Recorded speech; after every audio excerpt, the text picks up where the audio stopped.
ಭಾರತದ ಇತಿಹಾಸದಲ್ಲಿ ಒಂದು ವರ್ಷ. ಆ ಒಂದು ವರ್ಷ ಎಲ್ಲವನ್ನೂ ಬದಲಾಯಿಸಿಬಿಡ್ತು. ಅದುವೇ 1857. ಇದನ್ನೇ ಭಾರತದ ಮೊದಲ ಸ್ವಾತಂತ್ರ್ಯ ಸಂಗ್ರಾಮ ಅಂತ ನಾವು ಕರಿತೀವಿ. ಬನ್ನಿ ಇವತ್ತು ಆ ಮಹಾ ದಂಗೆಯ ಕಥೆಯನ್ನೊಮ್ಮೆ ನೋಡೋಣ. ನಂಬೋಕಾಗತ್ತಾ? ಕೇವಲ ಒಂದೇ ಒಂದು ರೈಫಲ್ ಕಾರ್ಟ್ರೇಜ್, ಅದು ಹಸು ಮತ್ತೆ ಹಂದಿಯ ಕೊಬ್ಬು ಸವರಿದ ಒಂದು ಕಾರ್ಟ್ರೇಜ್, ಇಡೀ ಬ್ರಿಟಿಷ್ ಸಾಮ್ರಾಜ್ಯದ ಅಡಿಪಾಯವನ್ನೇ ಅಲುಗಾಡಿಸ್ಬಿಡ್ತು. ಅರೆ, ಅದೇಗೆ ಸಾಧ್ಯ? ಬನ್ನಿ ಈ ಕಥೆಯನ್ನು ಸ್ವಲ್ಪ ಆಳವಾಗಿ ನೋಡೋಣ.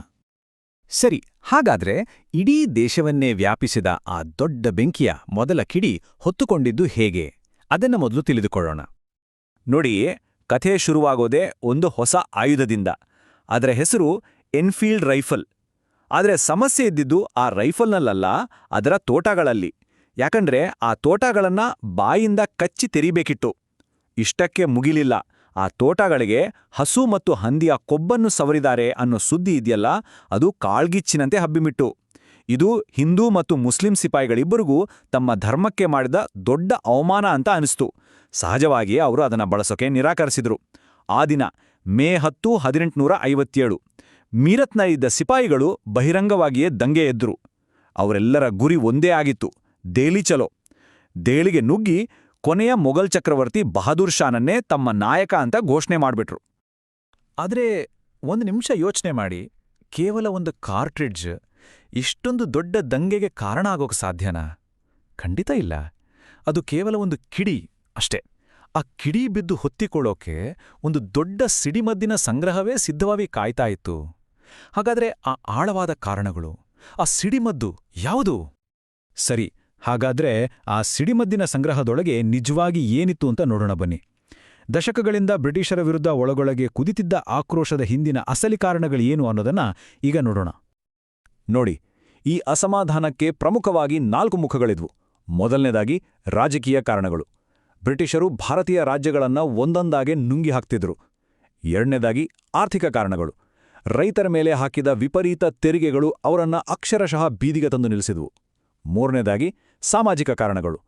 ಜನರ ಆಚಾರ ವಿಚಾರಗಳಲ್ಲಿ, ಸಂಪ್ರದಾಯಗಳಲ್ಲಿ ಹಸ್ತಕ್ಷೇಪ ಮಾಡ್ತಾ ಇದ್ದಿದ್ದು ಜನರಲ್ಲಿ ದೊಡ್ಡ ಭಯವನ್ನೇ ಹುಟ್ಟಿಸಿತ್ತು.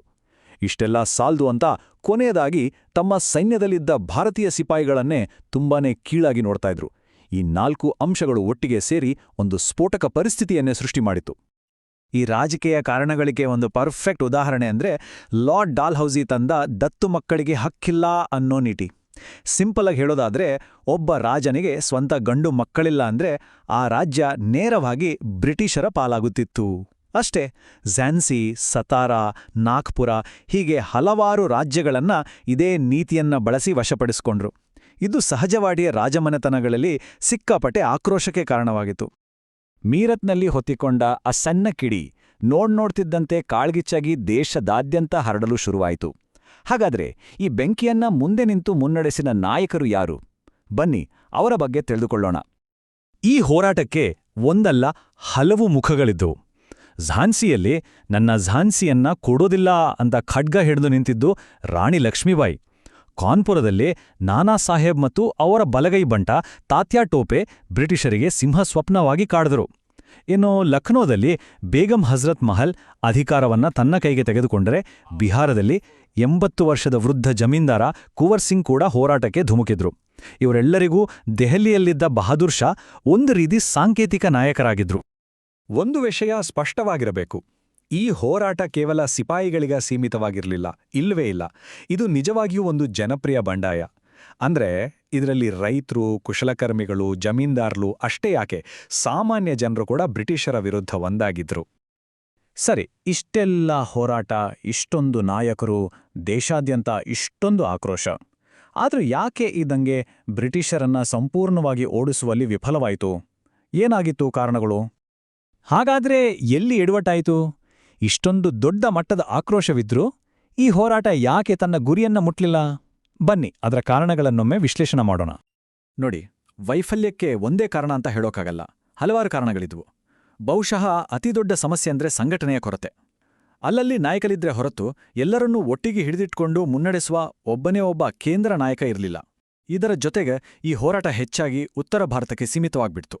ದಕ್ಷಿಣ ಭಾರತವನ್ನು ತಲುಪಲೇ ಇಲ್ಲ. ಇನ್ನೊಂದು ಮುಖ್ಯವಾದ ವಿಷಯ ಅಂದ್ರೆ ನಮ್ಮ ಬಂಡುಕೋರರ ಹಳೆಯ ಖಡ್ಗಗಳು, ತಲ್ವಾರುಗಳ ಮುಂದೆ ಬ್ರಿಟಿಷರ ಆಧುನಿಕ ಬಂದೂಕುಗಳು ಮತ್ತು ಶಸ್ತ್ರಾಸ್ತ್ರಗಳು ಗೆದ್ದುಬಿಟ್ವು. ಎಲ್ಲಕ್ಕಿಂತ ಮುಖ್ಯವಾಗಿ ಒಂದು ಸ್ಪಷ್ಟವಾದ ಸಂಘಟಿತವಾದ ಯೋಜನೆ ಇಲ್ಲದೆ ಹೋರಾಟ ಅಲ್ಲಲ್ಲಿ ಚದುರಿಹೋಯ್ತು. ಕೊನೆಗೆ ಸುಮಾರು 1 ವರ್ಷದ ರಕ್ತಸಿಕ್ತ ಹೋರಾಟದ ನಂತರ 1858ರ ಹೊತ್ತಿಗೆ ದಂಗೆಯ ಜ್ವಾಲೆ ನಿಧಾನವಾಗಿ ಆರ್ತೊಡಗಿತ್ತು. ಬ್ರಿಟಿಷರು ಅತ್ಯಂತ ಕ್ರೂರವಾಗಿ ಈ ಬಂಡಾಯವನ್ನ ಸಂಪೂರ್ಣವಾಗಿ ಹತ್ತಿಕ್ಕಿದ್ರು. ದಂಗೆ ವಿಫಲವಾಗಿರಬಹುದು, ಆದರೆ ಅದು ಭಾರತದ ಇತಿಹಾಸದ ಮೇಲೆ ಬೀರಿದ ಪರಿಣಾಮ ಇದೆಯಲ್ಲ, ಅದು ಅಗಾಧವಾದದ್ದು ಮತ್ತು ಶಾಶ್ವತವಾದದ್ದು. ಏನವು ಪರಿಣಾಮಗಳು? ಈಗ ಅದರ ಬಗ್ಗೆ ನೋಡೋಣ. ಈ ದಂಗೆಯಿಂದಾದ ಅತಿ ಮುಖ್ಯವಾದ ರಾಜಕೀಯ ಪರಿಣಾಮ ಅಂದ್ರೆ ಭಾರತದ ಆಡಳಿತದಲ್ಲಾದ ಬದಲಾವಣೆ. ಇಲ್ಲಿವರೆಗೆ ಭಾರತವನ್ನ ಆಳ್ತಾ ಇದ್ದಿದ್ದು ಯಾರೋ? ಈಸ್ಟ್ ಇಂಡಿಯಾ ಕಂಪನಿ, ಒಂದು ವ್ಯಾಪಾರಿ ಕಂಪನಿ. ಆ ಕಂಪನಿಯ ಆಡಳಿತವನ್ನ ಸಂಪೂರ್ಣವಾಗಿ ಕೊನೆಗೊಳಿಸಲಾಯಿತು. ಅದರ ಬದಲಿಗೆ ಭಾರತ ನೇರವಾಗಿ ಬ್ರಿಟಿಷ್ ಸರ್ಕಾರದ ಅಂದ್ರೆ ಬ್ರಿಟಿಷ್ ರಾಣಿಯ ಆಳ್ವಿಕೆಗೆ ಒಳಪಟ್ಟಿತು. ಈ ದೊಡ್ಡ ಬದಲಾವಣೆಯನ್ನ 1858ರ ಭಾರತ ಸರ್ಕಾರ ಕಾಯ್ದೆಯ ಮೂಲಕ ಅಧಿಕೃತಗೊಳಿಸಲಾಯಿತು. ಇದರರ್ಥ ಭಾರತ ಇನ್ನು ಮುಂದೆ ಕೇವಲ ಒಂದು ವ್ಯಾಪಾರಿ ಕಂಪನಿಯ ವಸಾಹತು ಆಗಿ ಉಳಿಯಲಿಲ್ಲ, ಬದಲಾಗಿ ಬ್ರಿಟಿಷ್ ಸಾಮ್ರಾಜ್ಯದ ಒಂದು ಪ್ರಮುಖ ಭಾಗವಾಯಿತು. ಆದ್ರೆ 1857ರ ದಂಗೆ ಸೋತರೂ ಸಹ ಅದು ಒಂದು ದೊಡ್ಡ ಗೆಲುವಿನ ಬೀಜವನ್ನ ಬಿತ್ತಿಹೋಗಿತ್ತು. ಆ ಬೀಜದ ಹೆಸರೇ ರಾಷ್ಟ್ರೀಯತೆ. ಬಹುಶಃ ಇತಿಹಾಸದಲ್ಲಿ ಮೊದಲ ಬಾರಿಗೆ ಭಾರತದ ಜನರು ತಮ್ಮ ಧರ್ಮ, ಜಾತಿ, ಪ್ರಾಂತ್ಯ ಎಲ್ಲವನ್ನೂ ಬದಿಗಿಟ್ಟು ಒಬ್ಬನೇ ಶತ್ರುವಿನ ವಿರುದ್ಧ ಒಂದಾಗಿದ್ರು. ಈ ಐಕ್ಯತೆಯ ಭಾವನೆಯಿದೆಯಲ್ಲ, ಇದೇ ಮುಂದಿನ ಸ್ವಾತಂತ್ರ್ಯ ಹೋರಾಟಗಾರರಿಗೆ ಅತಿದೊಡ್ಡ ಸ್ಫೂರ್ತಿಯ ಸೆಲೆಯಾಯಿತು. ಹಾಗಾದ್ರೆ ಕೊನೆಯದಾಗಿ ಒಂದು ಪ್ರಶ್ನೆ ಉಳಿಯುತ್ತೆ. 1857ರ ಈ ಮಹಾಸಂಗ್ರಾಮವನ್ನ ನಾವು ಕೇವಲ ಒಂದು ಸೋತು ಹೋದ ಬಂಡಾಯ ಅಂತ ನೋಡ್ಬೇಕಾ, ಅಥವಾ ಭಾರತೀಯರ ಮನಸ್ಸಿನಲ್ಲಿ ಸ್ವಾತಂತ್ರ್ಯದ ಕಿಡಿಯನ್ನ ಶಾಶ್ವತವಾಗಿ ಹೊತ್ತಿಸಿ ಸ್ವತಂತ್ರ ಭಾರತದ ಕನಸಿಗೆ ಭದ್ರವಾದ ಅಡಿಪಾಯ ಹಾಕಿದ ಮೊದಲ ಐತಿಹಾಸಿಕ ಹೋರಾಟ ಅಂತ ಪರಿಗಣಿಸಬೇಕಾ? ಬಹುಶಃ ಉತ್ತರ ಇತಿಹಾಸದಲ್ಲೇ ಇದೆ.